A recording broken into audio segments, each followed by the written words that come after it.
kitabnya lokal tapi rasanya rasa internasional dan tidak kalah dengan kitab-kitab para ulama yang lain. Bahkan saya bisa mengatakan kitab ini sangat istimewa, sangat istimewa.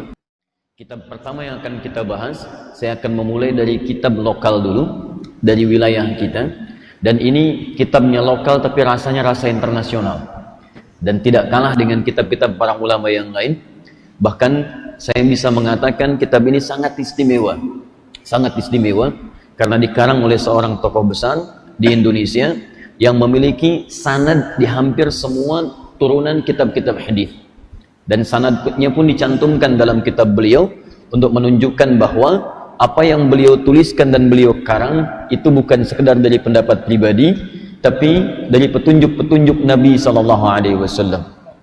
Keistimewaan kedua, kitab ini berisi tentang petunjuk bagi para pengajar dan para pembelajar, tapi isinya dibandingkan dengan kitab-kitab yang lain, bahkan kitab ulama-ulama internasional yang di luar, itu umumnya kitab-kitab di luar hanya membahas tentang 1-2 hadis, kemudian turunannya dijelaskan dengan pendapat-pendapat.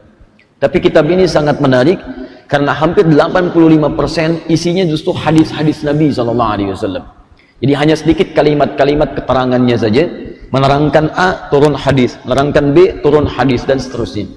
Kitab ini bernama Adabul Alim wal Muta'allim, dikarang oleh Syekh Muhammad Hashim bin Ash'ari, pendiri Nahdlatul Ulama, tanggal 31 Januari tahun 1926.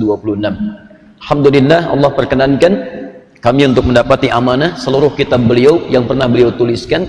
Ini ada 19 kitab dan masih orisinil dalam bahasa Arab.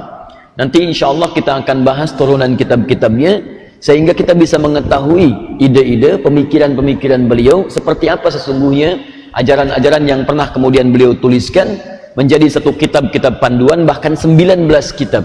Di sini nanti ada persoalan terkait dengan adab menuntut ilmu, ada adab untuk mengajar, ada kemudian juga tuntunan pembahasan tentang akidah, bahkan persoalan-persoalan di wilayah Jawa dan Nusantara, dan turunan-turunan lain, termasuk kitab tuntunan bagaimana mencintai Nabi SAW. Nanti kitab keempatnya ada kitab namanya An-Nurul Mubin fi Mahabbati Sayyidil Mursalin. Insyaallah kita akan bahas kitab pertama karena ini kitab yang terkait dengan pembahasan di pertemuan yang lalu. Nanti saya akan padukan dengan kitab ulama-ulama lain sehingga terjadi komparasi. Misal, hari ini saya bawa kitab Syekh Muhammad Hashim bin Ash'ari. Nanti pertemuan berikutnya saya akan tunjukkan dan bandingkan dengan Syekh atau kitabnya Al-Imam An-Nawawi Ad-Dimashqi, pengarang kitab Al-Arba'in An-Nawawiyah, pengarang kitab Riyadus Shalihin. Beliau punya kitab At-Tibyan fi Adab Hamalatil Quran.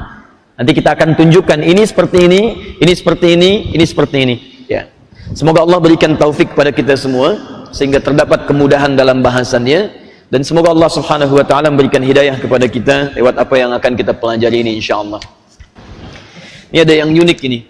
Saya sebelum mengajar ini, saya mimpi bertemu dengan Gus Dur.